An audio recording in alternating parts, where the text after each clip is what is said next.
Big boss season 6 അങ്ങനെ അവസാനിച്ചിരിക്കുകയാണ്. നിങ്ങൾക്ക് ഞായറാഴ്ച അവസാനിച്ചു, എനിക്ക് ഇന്നാണ് അവസാനിച്ചത്. ഇന്നാണ് ഞാൻ ഗ്രാൻഡ് ഫിനാലെ എപ്പിസോഡ് മുഴുവനായിട്ട് ഇരുന്ന് കണ്ടത്. ഈ കഴിഞ്ഞ ദിവസങ്ങളിലൊന്നും വീഡിയോ ഇടാൻ പറ്റിയില്ല. ഞാൻ എൻ്റെ കുറച്ച് പേഴ്സണൽ ആയിട്ടുള്ള കാര്യങ്ങളിൽ അങ്ങോട്ട് മുഴുകിപ്പോയി. കംപ്ലീറ്റ്ലി യൂട്യൂബ് മൂടൊക്കെ അങ്ങോട്ട് പോയി.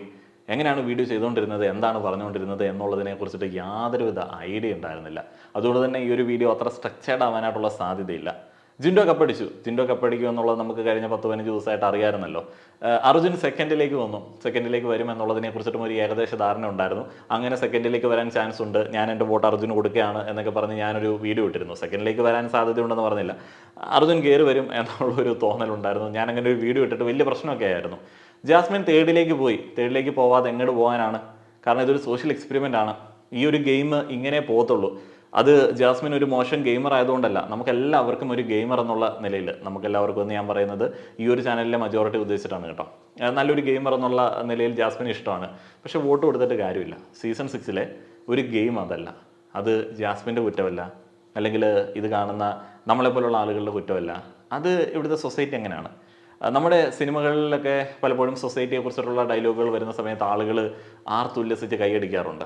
സൊസൈറ്റി ഒരു മലരാണ് എന്നൊക്കെ ആളുകൾ പറയുന്നതിനോട് എല്ലാവരും യോജിക്കുന്നുണ്ട്. അതെന്താണ്? നമ്മുടെ സൊസൈറ്റി അല്ലെങ്കിൽ മജോറിറ്റി അവരുടെ ഇൻട്രസ്റ്റുകൾ എന്ന് പറയുന്നത് പലപ്പോഴും വ്യക്തിപരമായിട്ട് നോക്കുന്ന സമയത്ത് നമുക്ക് ആർക്കും യോജിക്കാൻ പറ്റുന്ന ഒന്നുമല്ല. അപ്പോൾ അത്തരത്തിലുള്ള ഒരു മജോറിറ്റി ഇൻട്രസ്റ്റിൻ്റെ പുറത്ത് നടക്കുന്ന ഒരു പരിപാടിയാണ് ബിഗ് ബോസ് പോലുള്ളൊരു റിയാലിറ്റി ഷോ. ഇതൊരു സോഷ്യൽ എക്സ്പെരിമെൻറ്റ് എന്നുള്ളതാണ് അവരവരുടെ ഡിസ്ക്രിപ്ഷനിലൊക്കെ കൊടുത്തിട്ടുള്ളത്. സോഷ്യൽ എക്സ്പെരിമെൻറ്റ് തന്നെയാണ്. അകത്ത് നമ്മൾ ഇൻഡിവിജ്വൽ ഗെയിം, അതേപോലെ തന്നെ പേഴ്സണാലിറ്റി എന്നൊക്കെ നമ്മൾ പറയുന്നുണ്ടെങ്കിലും പുറത്തുള്ള ഗെയിമാണ് മെയിൻ ഗെയിം. അതുകൊണ്ടാണല്ലോ വോട്ടിംഗ് വെച്ചിരിക്കുന്നത്. ആളുകൾ വോട്ട് ചെയ്തിട്ട് അവർക്ക് ഇഷ്ടമുള്ള ആളെ അവിടെ നിലനിർത്തുകയും അല്ലാത്ത ആൾക്കാരെ പുറത്തേക്ക് വിടുകയും ചെയ്യുന്ന ഒരു പരിപാടിയാണ് ഇതിനകത്ത് നടക്കുന്നത്.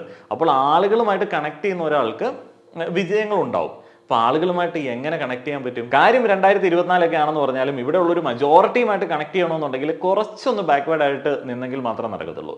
അങ്ങനെ ബാക്ക്വേർഡ് ആയിട്ട് നിന്ന് ആ ഒരു മൂഡിൽ കളിക്കാൻ പറ്റുന്ന ആൾക്കാർ കുറഞ്ഞു വരുന്നിടത്തോളം ഈ ഒരു റിയാലിറ്റി ഷോയുടെ അക്സെപ്റ്റൻസ് കുറയും. അപ്പോൾ അതുകൊണ്ട് തന്നെ ഈ ഒരു റിയാലിറ്റി ഷോയിലെ തെരഞ്ഞെടുപ്പ് എന്ന് പറയുന്നത് നമുക്കൊരിക്കലും പ്രേക്ഷകരുടെ വിജയം അല്ലെങ്കിൽ ക്വാളിറ്റി ഓഡിയൻസിന്റെ വിജയം എന്നൊന്നും പറയാൻ പറ്റത്തൊന്നുമില്ല. അതൊരു മജോറിറ്റി ഇൻട്രസ്റ്റിന്റെ വിജയമാണ്. ഈ ഒരു ചാനലിൽ കാണുന്ന പ്രേക്ഷകരൊക്കെ കുറച്ചും കൂടെ ലെവലിൽ ചിന്തിക്കുന്ന ആൾക്കാരാണ് എന്ന് ഞാൻ വിചാരിച്ചുകൊണ്ട് ഒരു കാര്യം പറയാമല്ലോ. ഈ മജോറിറ്റേറിയനിസം എന്ന് പറയുന്ന ഒരു കാര്യമുണ്ടല്ലോ. ഒരു സിമ്പിൾ എക്സാമ്പിൾ പറയുകയാണെന്നുണ്ടെങ്കിൽ BJPക്ക് തൃശ്ശൂർ മാത്രമേ ഒരു സീറ്റ് കിട്ടിയുള്ളൂ. ബാക്കിയുള്ള ജില്ലക്കാരൊക്കെ കണ്ടം വഴി BJP ഓടിച്ചു. നമ്മൾ രാഷ്ട്രീയ പ്രബുദ്ധരാണ് എന്ന് നമ്മൾ അവകാശപ്പെടുന്നു, നമുക്ക് അങ്ങനെയുള്ള വർഗീയ ആശയങ്ങളോട് താല്പര്യമില്ല എന്ന് നമ്മൾ പറയുന്നു. പക്ഷേ ഇന്ത്യയിൽ മൊത്തത്തിൽ എടുത്തു നോക്കുന്ന സമയത്ത് നമ്മൾ കേരളത്തിലെ മജോറിറ്റി എന്ന് പറയുന്ന ആൾക്കാർ മൈനോറിറ്റി ആയിപ്പോയി. മോഡിജിയാണ് കേന്ദ്രത്തിൽ അല്ലെങ്കിൽ നമ്മുടെ പ്രധാനമന്ത്രിയായിട്ട് ഉള്ളത്. അതുകൊണ്ട് കേരളത്തിലുള്ള ആൾക്കാർ മണ്ടന്മാരാണ്, അവർ മോശം ഡിസിഷൻ എടുത്തു എന്ന് നമുക്ക് പറയാൻ പറ്റുമോ? ഇല്ല. അതുകൊണ്ട് തന്നെ ഇവിടെ ഈ ഒരു ഗെയിമിൽ ഉണ്ടാകുന്ന മൈനോറിറ്റിയും ഇതിലെ മജോറിറ്റിയും ഒന്നും അങ്ങോട്ടും ഇങ്ങോട്ടും വലിയ ഊറ്റം കൊള്ളേണ്ട ആൾക്കാരൊന്നുമല്ല. അപ്പോൾ അതുകൊണ്ട് തന്നെ ഇപ്പോൾ ഒരാൾക്ക് കപ്പ് കിട്ടി, ഇത് പ്രേക്ഷകരുടെ വിജയം, അയാളാണ് ട്രൂ ഗെയിമർ എന്നൊന്നും പറഞ്ഞു കഴിഞ്ഞാൽ ഇതിനകത്ത് പ്രത്യേകിച്ച് കഥയും കാര്യങ്ങളൊന്നുമില്ല. ഇനി സീസൺ 6 കുറിച്ചിട്ട് പറയുകയാണെന്നുണ്ടെങ്കിൽ ഏറ്റവും മോശം സീസൺ എന്ന് ഇന്നല്ലെങ്കിൽ നാളെ ആളുകൾ പറയാൻ വേണ്ടി പോകുന്ന ഒരു സീസണാണ് സീസൺ 6. കാരണം ഇതിനകത്ത് എന്ത് ഗെയിം മൊമെൻ്റ് ആയിരുന്നു ഉണ്ടായിരുന്നത്, എന്ത് ഗെയിമായിരുന്നു ഉണ്ടായിരുന്നത്, എന്ത് സ്ട്രാറ്റജി ആയിരുന്നു ഉണ്ടായിരുന്നത്? ഏതെങ്കിലും ഗെയിമേഴ്സിൻ്റെ ഗെയിം വീണ്ടും എടുത്ത് റെഫർ ചെയ്യാൻ വരുന്ന എന്തെങ്കിലും ഇതിനകത്ത് ഉണ്ടായിരുന്നോ? ഇന്നിപ്പോൾ കപ്പ് കിട്ടി അല്ലെങ്കിൽ സെക്കൻഡ് കിട്ടി എന്നൊക്കെ പറയുമ്പോൾ അവരുടെ ഫാൻസ് പറയും സൂപ്പർ ഗെയിം ആയിരുന്നു എന്നുള്ളത്. പക്ഷെ നിങ്ങൾ ഉറപ്പിച്ചു ഈ ഒരു സീസൺ ആരും ഓർക്കാൻ വേണ്ടി പോകുന്നില്ല. കാരണം ഈ ഒരു സീസണിൽ കോപ്പി ചെയ്യാൻ വരുന്ന സ്ട്രാറ്റജീസ് ഉണ്ടായിരുന്നില്ല. ഈ ഒരു സീസണിലെ കപ്പ് കിട്ടിയ ജിൻഡോ പോലും പല സീസണുകൾ കണ്ട് അതേ രീതിയിൽ അങ്ങോട്ട് പെർഫോം ചെയ്യുകയായിരുന്നു. പക്ഷേ ജിൻഡോ മതിയായിരുന്നു. ഈ സീസണിൽ ജിൻഡോ ഓക്കെയാണ്. കാരണം ജിൻഡോയെ ജയിപ്പിക്കുക എന്ന് പറയുന്നത് ഗെയിമിൻ്റെ അടിസ്ഥാനത്തിലല്ല, നമ്മൾ പറയുന്ന ആ ഒരു സോഷ്യൽ എക്സ്പെരിമെൻറ്റിലെ ഒരു മജോറിറ്റിയുടെ ഇൻട്രസ്റ്റിനനുസരിച്ചിട്ടാണ് ജിൻഡോയെ ജയിപ്പിക്കുന്നത്. പിന്നെ വൈരുദ്ധ്യങ്ങൾ എന്ന് പറയുന്ന ഒരു സംഗതിയുണ്ട്. ഈ സീസണിലെ ഏറ്റവും മികച്ച ഗെയിമർ എന്ന് പറയുന്ന 2 ആൾക്കാർ ജിൻഡോയും ജാസ്മിനും ആണെന്ന് എല്ലാ ആൾക്കാരും പറയുന്നു. ഏറ്റവും മികച്ച ഗെയിമർ എന്ന് ആളുകൾ പറയുന്ന ജിൻഡോ ഫസ്റ്റിലേക്ക് പോയി, ജാസ്മിൻ തേർഡിലേക്ക് പോയി. അപ്പോൾ ഇതിൻ്റെ ഇടയ്ക്ക് അർജുൻ പ്ലേസ്ഡ് ആവുകയാണ്. ഏറ്റവും മോശം ഗെയിം കളിച്ചു എന്ന് ഞാനടക്കമുള്ള ആൾക്കാർ പറഞ്ഞ മോശം ഗെയിം എന്ന് പറയുന്നത് ഗെയിമിൻ്റെ ക്വാളിറ്റി അല്ല, ഗെയിം കളിച്ചില്ല എന്ന് പറഞ്ഞ് അർജുൻ ഒരു ഘട്ടത്തിൽ പറഞ്ഞ അർജുൻ ഇതിന് നടുക്കിലേക്ക് പോയി, സെക്കൻഡിലേക്ക് വന്നു. അപ്പോൾ ഈ ഒരു സീസണിൽ ഗെയിമാണോ ആളുകൾ നോക്കിക്കണ്ടത്? അല്ല, ഗെയിമല്ല ആൾക്കാർ നോക്കിക്കണ്ടത്. ഈ ഒരു സീസണിൽ നമ്മുടെ ചില ചിന്തകളാണ് കളിച്ചത്. ഒരു തരം എന്താ പറയുന്നത്, കുറേ സദാചാരം മിക്സ് ആയിട്ടുള്ള ചിന്തകളുണ്ട്, ചില പിടിവാശികളുടെ ചിന്തയുണ്ട്, ചില പഴഞ്ചൻ ചിന്താഗതികളുടെ ചിന്തയുണ്ട്, ചില വാശികളുണ്ട്. അതൊക്കെയാണ് ഈ ഒരു സീസണിൽ കളിച്ചത്. ഇതിനകത്ത് ഗെയിമേഴ്സ് ഒന്നും ചെയ്തിട്ടില്ല, അവർക്കൊന്നും ഒരു ഗെയിം ഉണ്ടായിരുന്നില്ല. ഈ ഒരു കൂട്ടത്തിലാണ് നമ്മൾ ജാസ്മിനെയും അതേപോലെ തന്നെ ജിൻഡോയൊക്കെ മികച്ച ഗെയിമർ എന്ന് പറയുന്നത്. ഇപ്പം ജാസ്മിൻ തന്നെ പേഴ്സണലായിട്ടുള്ള ആ ഒരു ഇമോഷൻസിൻ്റെ പുറത്ത് ഡിഫെൻഡ് ചെയ്യാൻ വേണ്ടി പലപ്പോഴും പല കളികളും കളിക്കുകയും അത് കയറി വരികയൊക്കെ ചെയ്തിട്ടുണ്ട്. ശരിക്കും ഗെയിമേഴ്സ് എന്ന് പറയുന്ന ആൾക്കാർ നേരത്തെ തന്നെ പുറത്തേക്ക് പോയിട്ടുണ്ടായിരുന്നു. ഇപ്പോൾ ഗബ്രിയൊക്കെ ഒരു മികച്ച ഗെയിമറായിരുന്നു. ഗബ്രിയൊക്കെ ഈ ഒരു ടോപ്പ് 5 ഉണ്ടായിരുന്നു എന്നുണ്ടെങ്കിൽ എനിക്ക് തോന്നുന്നില്ല ഇവരൊക്കെ അവിടെ എക്സിസ്റ്റ് ചെയ്യുമെന്നുള്ളത്. പക്ഷേ പ്രേക്ഷക വിധി പ്രകാരം മജോറിറ്റേറിയൻ ഇൻട്രസ്റ്റ് അനുസരിച്ചിട്ട് അവരൊക്കെ മുന്നേ തന്നെ പുറത്തുപോയി. അവർ പുറത്തു പോയത് ഗെയിമിൻ്റെ അടിസ്ഥാനത്തിലാണോ? അല്ല, അവരുടെ ചില പേഴ്സണലായിട്ടുള്ള ഡിസിഷൻസ് മജോറിറ്റിയുടെ ഇൻട്രസ്റ്റുമായിട്ട് യോജിച്ചില്ല, അതുകൊണ്ടാണ്. അപ്പോൾ ഗെയിം ഇല്ല, സീസൺ 6 ഗെയിമൊന്നുമില്ല. അതിനോടൊപ്പം എടുത്തു പറയേണ്ട ഒരു സംഗതിയുണ്ട്. കഴിഞ്ഞ സീസണുകളെ അപേക്ഷിച്ച് 25% വോട്ടിംഗ് കൂടിയെന്ന് ഇതിൻ്റെ അണിയറ പ്രവർത്തകർ പറയുന്നു. അതേപോലെ കഴിഞ്ഞ സീസണുകളെ അപേക്ഷിച്ചിട്ട് വ്യൂവർഷിപ്പും കാര്യമായിട്ട് തന്നെ കൂടിയിട്ടുണ്ട്. എന്നാൽ കഴിഞ്ഞ സീസണുകളെ അപേക്ഷിച്ചിട്ട് ഏറ്റവും മോശം സീസൺ എന്ന് പേര് കേൾപ്പിക്കാൻ പോകുന്ന ഒരു സീസണാണ് ഇതും. പിന്നെ ആളുകൾ എന്തിലായിരിക്കും കൂടുതൽ അട്രാക്റ്റഡ് ആയത്? അത് അവരെ ട്രിഗർ ചെയ്യുന്ന ചില സംഭവങ്ങളിലാണ്. ഇപ്പം ചാനലുകാരൊക്കെ ഓരോ കണ്ടസ്റ്റൻസിൻ്റെയും വീട്ടിലേക്കൊക്കെ ചെന്നിട്ട് ആദ്യം തന്നെ ചോദിക്കുന്നത് ജാസ്മിൻ്റെയും ഗബ്രിയുടെയൊക്കെ ഒരു കാര്യമാണ്. ഇപ്പോൾ ജിൻഡോയുടെ അച്ഛനൊക്കെ ഇന്നലെ എന്തൊക്കെയോ പറയുന്നത് കേട്ടു. അപ്പോൾ അത്തരത്തിലുള്ള ഇവിടെ ഉള്ളൊരു മജോറിറ്റിയെ ട്രിഗർ ചെയ്യുന്നൊരു സാധനമാണ് ഈ ഒരു ഗെയിമിൽ കളിച്ചത്. അപ്പോൾ അവർ ട്രിഗേർഡായി. അപ്പോൾ അവർ ട്രിഗേർഡ് ആയതുകൊണ്ട് ജിൻഡോയുടെ സ്ഥാനത്ത് ആരെ കൊണ്ടു നിർത്തിയാൽ അവർ വോട്ട് ചെയ്ത് വിജയിപ്പിക്കാം എന്നുള്ളൊരു ചിന്തയിലേക്കായി പോയിരുന്നു. അപ്പോൾ അതുകൊണ്ട് തന്നെ നമ്മൾ ഈ ഗെയിമിനെ കുറിച്ചിട്ട് എന്ത് പറയാനാണ്? 1-2% അല്ല, 25% വോട്ടിംഗ് ആണ് കൂടിയത്. അത്രയധികം ആളുകൾ ട്രിഗേർഡായി. അപ്പോൾ ആ ഒരു ട്രിഗേർഡ് ആയിട്ടുള്ള ആ ഒരു സിറ്റുവേഷനിൽ ശരിക്കും ഒന്ന് ചീഞ്ഞ് മറ്റൊന്നിന് വളമായതാണ് ജിൻഡോയുടെ വിജയം എന്ന് പറയുന്നത്. അതേപോലെ എടുത്തു പറയേണ്ടത് PR മാനിപ്പുലേഷനാണ്. ഇപ്പോൾ പൈസ വാങ്ങി ചെയ്യുന്നത് മാത്രമല്ല PR. ഇപ്പോൾ വ്യക്തി താല്പര്യങ്ങൾ കൊണ്ട് ഒരാൾക്കെതിരെ മറ്റൊരാളെ ജയിപ്പിക്കണമെന്നുള്ള ആഗ്രഹം വന്നാൽ അതും ഒരു PR വർക്കിന് കാരണമാവാറുണ്ട്. അങ്ങനെ ഇങ്ങനെ ഇരുന്ന് ചെയ്യുന്ന ആൾക്കാരുണ്ട്. അപ്പം അങ്ങനെ നമുക്ക് വിചാരിക്കാം പൈസ വാങ്ങിയെന്ന് നമുക്ക് വേണമെങ്കിൽ വിചാരിക്കാം. ഇപ്പം ഞാൻ തന്നെ പൈസ വാങ്ങിച്ചെന്നൊക്കെ ആൾക്കാർ പറയുന്നുണ്ടല്ലോ, പറഞ്ഞോട്ടെ, അതൊക്കെ ഒരു രസമുള്ള പരിപാടിയാണല്ലോ. പിന്നെ ഇതിനകത്തെ സംഭവം ഇപ്പോൾ പറയാൻ വന്നതെന്നാന്ന് വെച്ച് കഴിഞ്ഞാൽ ഈ PR വർക്ക് അതിൻ്റെ ഒരു മാനിപ്പുലേഷൻ സൈഡുണ്ട്. അത് കാര്യമായിട്ട് തന്നെ ഈ ഒരു സീസണിലുണ്ടായിരുന്നു. അതിനകത്ത് എനിക്ക് പേര് കിട്ടുന്നില്ല, എന്തത് മുതുക്കം വ്ളോഗോ അങ്ങനെ കണ്ട് പറഞ്ഞിട്ടുള്ള ഒരു ചാനലുണ്ടല്ലോ. അവരൊക്കെ മറ്റേ സീസൺ ആദ്യം തൊട്ട് തന്നെ ഇരിക്കുന്ന ആൾക്കാരാണ്.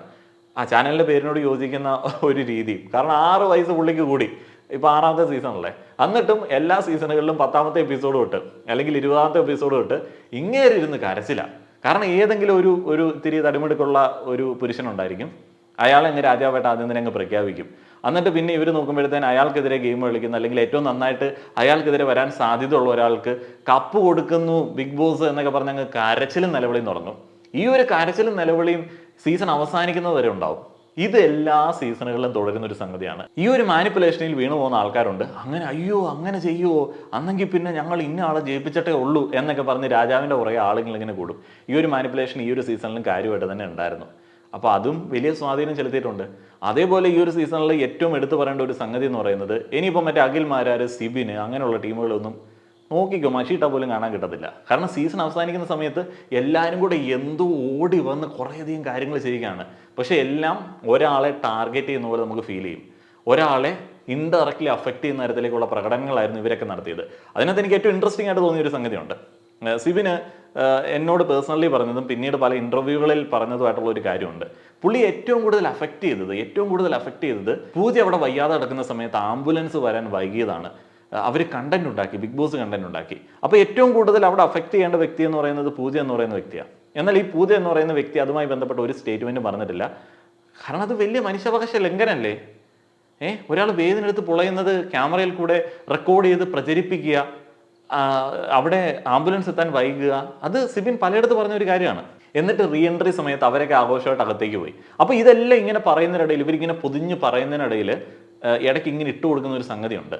അവർ ജാസ്മിനെതിരെ ഗെയിം കളിക്കാൻ പറഞ്ഞു, അവർ ജാസ്മിന് കപ്പ് കൊടുക്കാം, അവരങ്ങനെ അങ്ങനെയാണെന്ന് പറയും. ഇത് ശരിക്കും പറഞ്ഞാൽ ഒരു കണ്ടസ്റ്റൻറ്റിനെ ടാർഗറ്റ് ചെയ്യുന്ന തരത്തിലേക്കായിരുന്നു. അപ്പോൾ ഇങ്ങനെയുള്ള 100,000 ആൾക്കാരുടെ വർക്കിനിടയിൽ കൂടെ കിട്ടിയ ഒരു 25% എക്സ്ട്രാ വോട്ടാണ് ശരിക്കും പറഞ്ഞാൽ കപ്പൊക്കെ ഈ ഒരു സീസണിൽ നിർണ്ണയിച്ചത്. ഈ ഗെയിം മൊത്തത്തിൽ കുളമായി. ഇതിനോട് പ്രതിഷേധമായിട്ടാണ് ഞാനൊക്കെ ശരിക്കും അർജുന് വോട്ട് കൊടുക്കുന്ന കാര്യമൊക്കെ വീഡിയോയിൽ പറഞ്ഞത്. കാരണം ഗെയിം നോക്കിയല്ല ആൾക്കാർ ഈ ഒരു സീസണിൽ വോട്ട് കൊടുക്കുന്നത്. ജാസ്മിൻ എന്തുകൊണ്ട് 3-ാം സ്ഥാനത്തിലേക്ക് പോയി എന്നൊക്കെ പറഞ്ഞിട്ടുള്ള ഡിസ്കഷൻ കണ്ടു. 3-ാം സ്ഥാനത്തിലേക്ക് അല്ലാതെ ഏത് സ്ഥാനത്തിലേക്ക് പോകും? കാരണം 1-ാമത്തെ സ്ഥാനം എന്ന് പറയുന്നത് മറ്റേ മജോറിറ്റേറിയൻ അജണ്ടകൾ, അവരുടെ നിർബന്ധ ബുദ്ധികൾ. 2-ാമത്തെ സ്ഥാനം എന്ന് പറയുന്നത് ഈ ഒരു സീസണിലെ ഗെയിം പേഴ്സണാലിറ്റി ഗെയിം ആയതുകൊണ്ടും, അന്നെങ്കിൽ പിന്നെ ഓക്കെ മികച്ച പേഴ്സണാലിറ്റി ആണല്ലോ, ആരോടും വഴക്കുണ്ടാക്കിയിട്ടില്ല, ആർക്കും മുഷിപ്പുണ്ടാക്കിയിട്ടില്ലല്ലോ എന്ന് വിചാരിച്ചിട്ട് അർജുനിലേക്ക് പോയി. 3-ാം സ്ഥാനം ഞങ്ങൾ ജാസ്മിനിലേക്ക് പോയി. 3-ാം സ്ഥാനം ഗെയിമിൻ്റെ അടിസ്ഥാനത്തിലും സഹതാപത്തിൻ്റെ അടിസ്ഥാനത്തിലും പോയി. അപ്പോൾ ഈ സീസൺ എന്ത് സീസണാണ് ഇത്? ആദ്യം മുതൽ അവസാനം വരെ മൊത്തം ഹെയ്റ്റ് ഉണ്ടായിരുന്ന ഒരു സീസൺ. അതുകൊണ്ട് തന്നെ ഈ സീസൺ 6നെ കുറിച്ചിട്ട് ഇനി കൂടുതൽ അനലൈസ് ചെയ്യേണ്ട ആവശ്യമുണ്ടെന്ന് എനിക്ക് തോന്നുന്നില്ല.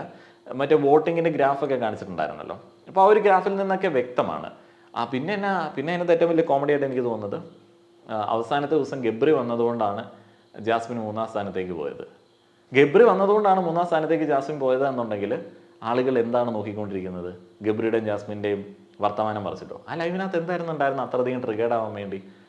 ഒന്ന് ചേർന്നിരുന്നതോ അല്ലെങ്കിൽ ഇമോഷൻസ് എക്സ്പ്രസ് ചെയ്തതോ?